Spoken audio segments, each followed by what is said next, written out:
मुहदसातुहा वकुल्ल मुहदसतिन बिदअह वकुल्ल बिदअतिन ज़लालह वकुल्ल ज़लालतिन फिन्नार।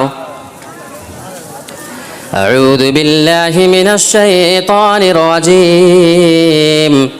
बिस्मिल्लाहिर रहमानिर रहीम।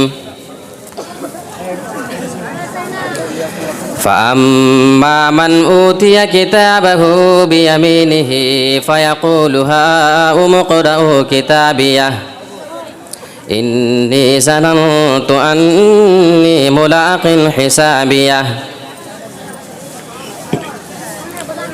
वक़ाल अन्नबिय्यु सल्लल्लाहु अलैहि वसल्लम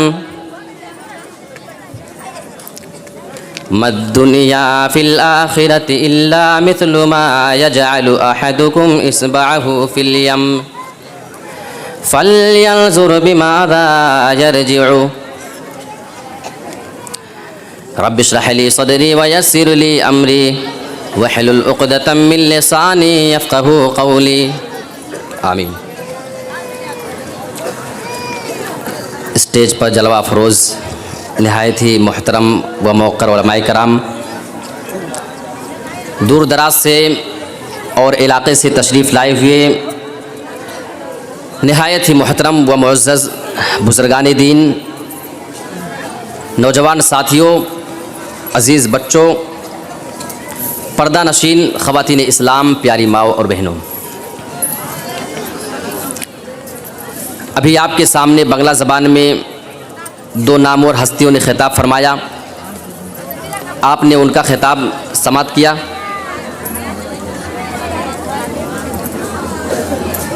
आज मैं आपके सामने कुछ ऐसी बातें करना चाहता हूँ जिसका फ़ायदा मर्दों को भी पहुँचे, औरतों को भी पहुँचे, बुज़ुर्गों को भी, नौजवानों को भी, सारे लोगों को उसका फ़ायदा पहुँचे। आइए हम अपनी बात एक मिसाल के ज़रिए शुरू करते हैं। मिसाल में देना चाहता हूँ कि हमारी और आपकी ज़िंदगी किस तरीके से है। अगर मैं मिसाल के ज़रिए समझाना चाहूँ, हमें समझना हो मिसाल के ज़रिए से कि हमारी ज़िंदगी किस तरह है, तो मैं आपको ये कह सकता हूँ, खुल करके कह सकता हूँ, एतमाद के साथ कह सकता हूँ कि हमारी और आपकी ज़िंदगी, इसकी मिसाल बर्फ़ की सिल की मानिंद है। बर्फ़ की जो बड़ी सिल होती है, जो दुकानों पे मिला करती है, हमारी ज़िंदगी की मिसाल ठीक उसी बर्फ़ की सिल की मानिंद है। अब आप कहेंगे यार हमारी ज़िंदगी को आप बर्फ़ बना दे रहे हैं, हमारी ज़िंदगी तो बर्फ़ तो नहीं है, पिघल तो नहीं रही है। लेकिन अगर आप गौर करेंगे तो आपको इस मिसाल में कोई एतराज़ सामने नज़र नहीं आएगा। आप जब बर्फ़ को देखते हैं, बर्फ़ की दो सिल है। आप में से दो लोग यहाँ से उठें, एक दुकान पर जाएं और बर्फ़ की सिल को ख़रीद करके अपने घर में ले आएं। दो आदमी जाएं। एक आदमी है जो बर्फ़ को ले करके आए, अपने घर में रखे और उसके गलने से पहले बर्फ़ का इस्तेमाल कर ले। बर्फ़ पिघल कर ख़त्म ना हो, पानी बन करके बह ना जाए नालियों में, उससे पहले जिस काम के लिए उस बर्फ़ को लेकर के आया है, अपने काम में उसको लगा लेता है। ये एक आदमी हो गया जिसने बर्फ़ को ख़रीदा है। और दूसरा आदमी जिसने बर्फ़ तो ख़रीदा है रुपया पैसा लगा करके, पैसा उसका भी खर्चा हुआ है, लेकिन यह आदमी बर्फ़ को लाए और रात में ऐसे ही बर्फ़ की सिल को अपने घर में रख दे, पैक ना करे, किसी चीज़ से फ्रीज़ में ना डाले, तो क्या ख्याल है, उसका बर्फ़ सुबह तक सही सलामत बचेगा? आप कहेंगे नहीं बचेगा। क्यों? क्योंकि उसको इस्तेमाल करने से पहले उस आदमी ने बर्फ़ को गलने दिया। तो मैं आपसे अगर सवाल करूंगा कि अब इन दोनों में से बर्फ़ का हकीकी मालिक कौन रहा, बर्फ़ से फ़ायदा किसने उठाया, तो आप भी यही जवाब देंगे कि गलने से पहले और उसके पिघलने से पहले जिस आदमी ने बर्फ़ का इस्तेमाल कर लिया है, वो आदमी हकीकत में उसका मालिक है और उससे फ़ायदा उठाने वाला है। आप भी यही जवाब देंगे हमें। ठीक इसी तरीके से हमारी और आपकी ज़िंदगी का भी मामला है। हमारी आपकी ज़िंदगी की मिसाल भी इसी बर्फ़ की सिल की मानिंद है। कहने के तो सारे लोगों को ज़िंदगी मिली हुई है, सारे लोगों को 30 साल, 40, 50, 60 साल तक जिंदगी दी गई है, लेकिन एक आदमी वो होता है जो जिंदगी अल्लाह से पाता है लेकिन उसको नेकियों में लगाता है। मौत के आने से पहले अपनी जिंदगी को सही तरीके से इस्तेमाल कर लिया करता है। और दूसरा आदमी भी उसके मुकाबिल में है, जिंदगी तो वो भी जी रहा है लेकिन वो मौत के आने से पहले अपनी ज़िंदगी में नेकियां नहीं कर पाता है, अपनी ज़िंदगी में नेक अमाल नहीं कर पाता है। अब आपसे मैं सवाल करूं कि ज़िंदगी का हकीकी मालिक और उससे फ़ायदा उठाने वाला कौन हुआ, तो आपका जवाब होगा जिसने मौत के आने से पहले ज़िंदगी का सही इस्तेमाल कर लिया और ज़िंदगी में नेकी कर लिया, वो आदमी ज़िंदगी का हकीकत में फ़ायदा उठाने वाला है। तो इस तरीके से हमारी और आपकी मिसाल ज़िंदगी, हमारी जो ज़िंदगी की मिसाल है वो बर्फ़ की सिल की मानिंद है। अब आइए ज़रा ये देखते हैं कि आखिरत के बारे में हमारा क्या तस्वुर है और जो पहले के लोग गुजरे हैं उनका क्या मामला था आखिरत के बारे में, उसके बारे में ज़रा हम कुछ बातें आपके सामने अर्ज़ करना चाहते हैं। एक बार हज़रत उमर फ़ारूक रज़ी अल्लाह तआला अन्हु अपने साथियों के साथ पहाड़ी इलाके में सफ़र कर रहे थे। आप सफ़र कर रहे थे, अचानक उनकी नज़र पड़ती है एक आदमी के ऊपर, तो उस आदमी को देखा कि वो पहाड़ियों से अपनी बकरियों को लेकर के वापस आ रहा था, अपनी बकरियां लेकर के वापस चले आ रहा है। हज़रत उमर फ़ारूक ने उस आदमी को पहाड़ी से उतरते हुए देख लिया। आपने देखा कि उस आदमी के पास बहुत सारी बकरियां हैं, चराने के लिए आया है। हज़रत उमर फ़ारूक ने फरमाया कि लाओ आज इस आदमी का इम्तिहान लेते हैं कि इस आदमी के अंदर तक़वा कितना पाया जा रहा है। जैसे वो आदमी उनके पास से गुजरा, ये लोग दस्तरखान बिछा करके खाना खाने लगे। उस नौजवान को भी हज़रत उमर फ़ारूक ने दावत दी, ऐ नौजवान आओ तुम भी हमारे साथ दस्तरखान पे बैठकर खाना खा लो। जब हज़रत उमर फ़ारूक ने से इनवाइट किया, बुलाया खाने के लिए, उस आदमी ने, उस नौजवान ने ये जवाब दे दिया, अना साइमुन, मैं तो इस वक्त रोज़े से हूँ, मैं खाना नहीं खा सकता हूँ। उसने कहा मैं रोज़े से हूँ, खाना नहीं खाऊँगा। अब आगे का मामला देखिए। हज़रत उमर फ़ारूक ने फरमाया कि ये तेरे पास जो बकरियाँ हैं, क्या इन बकरियों को तू हमारे हाथों बेचने को तैयार है? जब हज़रत उमर फ़ारूक ने उससे बकरी बेचने की बात की, गुलाम ने ये जवाब दे दिया, लस्तु बि मालिकिन, मैं तो मालिक नहीं हूँ, अना गुलाम लस्तु बि मालिक, मैं गुलाम हूँ, मालिक नहीं बकरियों का।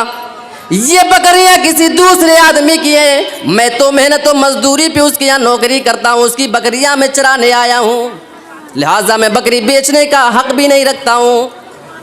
हज़रत उमर ने फरमाया, अच्छा ऐसा करो, एक बकरी इन्हीं में से तुम हमारे यहाँ तो फ़रोख्त कर दो, हमारे यहाँ तो बेच दो, पैसा भी तुम्हें दे देते हैं, जितनी कीमत तुम मांगोगे उस बकरी की हम तुमको देने को तैयार हैं, और जब उसको हम ज़ेबा करेंगे उसका गोश्त भी तुम्हें, उसका हिस्सा लगा करके तुम्हें हिस्सा भी दे देंगे। तो उस आदमी ने कहा कि हमारे मालिक को ये ख़बर नहीं है कि मैं ये बकरियां बेचूंगा।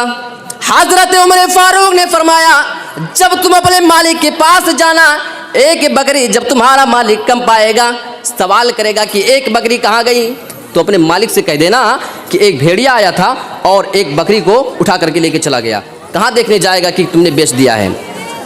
जब हज़रत उमर फ़ारूक ने उस आदमी के सामने ये जवाब दिया, उस आदमी ने अपनी नज़र को आसमान की जानिब उठा लिया और आसमान की जानिब देख करके ये फरमा रहा है, अपनी उंगली भी वो उठा रहा है, फ़ाइन अल्लाह फ़ाइन अल्लाह। ठीक है, हमारे मालिक को तो पता नहीं चलेगा, लेकिन अल्लाह कहाँ है? अल्लाह तो ऊपर बैठ करके हमें देखने वाला है। हम अपने मालिक से इस चीज़ को छुपा सकते हैं कि बकरी को भेड़िया लेकर के चला गया है, लेकिन अल्लाह तो हमारी हरकत को देखने वाला है, लिहाजा मैं ये बकरी तुम्हारे हाथों नहीं बेच सकता हूँ। ये जवाब दे करके वो गुलाम चला गया, बकरियां चराने वाला ये जवाब दे करके निकल गया। हज़रत उमर फ़ारूक ने जब उसका ये जवाब सुना, उस आदमी की, उस गुलाम की ईमानदारी को देखा, तो आपका दिल भी पसीज गया उसके लिए, आपके दिल में उसके लिए भी रहम आने लगा। आपने अपने दोस्तों से फरमाया, इस आदमी के बारे में पता करो कि ये किस आदमी के यहाँ मजदूरी किया करता है, ये किसका मजदूर है, और सुबह जाएंगे और इस आदमी को वहाँ से हम ख़रीद करके इसको आज़ाद कर देंगे। इसकी अमानतदारी और इस आदमी की सदाकत और सच्चाई की वजह से इसको हम आज़ाद कर देंगे। तो ये मामला है, ईमानदारी और सदाकत अगर किसी आदमी के अंदर है तो उसे मुसीबतों से छुटकारा भी मिल सकता है। ये बताइए, अगर कोई एक बहुत बड़ा अमीर आदमी हमें और आपको बुलाए और आपसे ये फरमाइश करे कि मांगो, तुम हमसे क्या मांगना चाहते हो, जो मांगोगे तुम्हें दिया जाएगा, तो हम तो एक लंबी चौड़ी लिस्ट पेश कर देंगे। हमारे अकाउंट में लाखों रुपया डाल दो, एक 2 व्हीलर गाड़ी हमको दे दो, एक 4 व्हीलर फॉर्चूनर हमको दे दो, एक बंगला हमारा बनवा दो, 2-4 बीघा खेत खरीद करके दे दो। ये हमारी फरमाइश, लंबी चौड़ी लिस्ट उसके सामने शुरू हो जाएगी। एक सहाबी रसूल नाम है उनका रबिया बिन काब असलमी। वो अल्लाह के नबी जनाब मोहम्मद रसूलुल्लाह की खिदमत किया करते थे। आप जब वज़ू करने जाया करते थे तो लोटे में पानी लेकर के उनके पास रख दिया करते थे।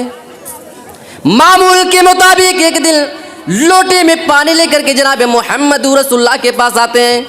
पानी रखा, नबी ने वज़ू कर लिया, वज़ू किया और अल्लाह के नबी को उन पर बड़ी शफ़क़त उस वक्त आ रही थी। आपने फरमाया, सल्ली या रबिया, ऐ रबिया, अगर तुम मुझसे दुनिया में कोई चीज़ मांगना चाहते तो आज मांग लो, मैं इजाज़त तुम्हें दे रहा हूँ। ऐ रबिया, तुम दुनिया में मोहम्मद रसूलुल्लाह से अगर कोई भी चीज़ मांगना चाहते तो मांग लो। बहुत देर तक सोचने लगे, गौर करने लगे, सोचा कि लाओ दुनिया की कोई चीज़ में जनाब मोहम्मद रसूलुल्लाह से मांग लेता हूँ, हमारे काम आएंगे। सोचते रहे, लेकिन अचानक उनके दिल में ये ख्याल आता है कि अगर मैं दुनिया जनाब मोहम्मद रसूलुल्लाह से मांग लूँगा, दुनिया की चीज़ हमारे पास कितनी देर तक रहेगी, एक टाइम आएगा कि ख़त्म हो जाएगा, लिहाजा मैं दुनिया नहीं मांगूंगा। उनकी ज़बान से ये अल्फाज निकलते हैं, उरीदु मुराफ़क़तक फ़िल जन्नति या रसूल अल्लाह। अल्लाह के नबी, आप हमसे ये सवाल करते हैं, अगर मैं दुनिया में आपसे कोई चीज़ मांगना चाहूँ तो मांग लूँ, आप वो चीज़ हमें देने को भी तैयार हैं। अल्लाह के नबी, मैं जन्नत के अंदर आपका साथी बन करके रहना चाहता हूँ। मैं चाहता हूँ कि जन्नत में आपके साथ रहा करूँ, जन्नत में आपका पड़ोसी बन जाऊँ। अल्लाह के नबी ने फरमाया, ओ मेरे प्यारे साथी, तुमने तो मुझसे बहुत बड़ी चीज़ का मुतालबा कर लिया है। यहाँ मैं दुनिया के बारे में कह रहा था और तुम्हारी तो ये फरमाइश हो गई कि मैं चाहता हूँ कि मैं तुम्हारे साथ जन्नत में रहूँ। उनका जहन देखिए, साहबी का सीधा जन्नत की तरफ जाता है। हमारा हाल होता तो दुनिया की कोई चीज़ बयान फरमा देते। तो अल्लाह के नबी ने भी उनसे फरमा दिया, अइन्नी बिकसरतिस सुजूद, अगर तुम जन्नत में मेरे साथ रहना चाहते हो तो तुम ज़्यादा से ज़्यादा अल्लाह रब्बुल आलमीन के सामने सजदा किया करो। ये तरीका है जन्नत में जाने का। आइए अल्लाह के नबी की एक हदीस देख लेते हैं। इस दुनिया की वैल्यू अगर आपसे पूछा जाए, आपकी नज़र में इस दुनिया की हकीकत क्या है, हमसे पूछा जाए तो हमारी नज़र में तो दुनिया ही सारी चीज़ है। हम तो दुनिया पा जाए तो किसी चीज़ को पाए या ना पाए हमें कोई फ़र्क नहीं पड़ने वाला है, बस दुनिया हमें दे दीजिए आप, दुनिया की कोई चीज़ मिल जाए हमें कोई टेंशन नहीं है। अल्लाह के नबी जनाब मोहम्मद रसूलुल्लाह दुनिया के बारे में इरशाद फरमा रहे हैं, मद दुनिया फिल आखिरति इल्ला मिथलु मा यजलु अहदुकुम इस्बाहु फिल यम्मी फलयल्जुर बिमादा यरजिउ। अल्लाह के नबी ने दुनिया की मिसाल बयान फरमाई है। दुनिया की मिसाल आखिरत के मुकाबले में ऐसे है जिस तरीके से तुम में से कोई आदमी एक दरिया के अंदर, एक समंदर के अंदर अपनी उंगली को डाले, अपनी उंगली को दरिया के अंदर डाले, फिर वो अपनी उंगली को उठाए, दरिया से अपनी उंगली को निकाल करके वो आदमी गौर करे, देखे उसके अंदर उस आदमी की उंगली के साथ जो पानी आ जाए समंदर में से, दरिया में से। ये मिसाल है दुनिया की। एक कतरा पानी आपके उंगली में आ जाएगा, ये दुनिया है। बाकी जितना भी पानी समंदर के अंदर बच जाएगा, समझ लेना कि ये पूरी की पूरी आखिरत है। ये आखिरत है। यानी दुनिया की मिसाल अगर देखना है तो बस आप ये समझ जाइए कि दुनिया एक कतरा पानी है और बाकी पूरा का पूरा समंदर, जितने पानी उसमें बचे हुए हैं, वो सारी चीज़ आखिरत है। अब हमें इख्तियार करना है कि हमें कौन सी चीज़ लेनी है। आइए ज़रा सही बुखारी के अंदर एक ज़बरदस्त हदीस आई है, उसको मैं आपके सामने पेश कर देता हूँ।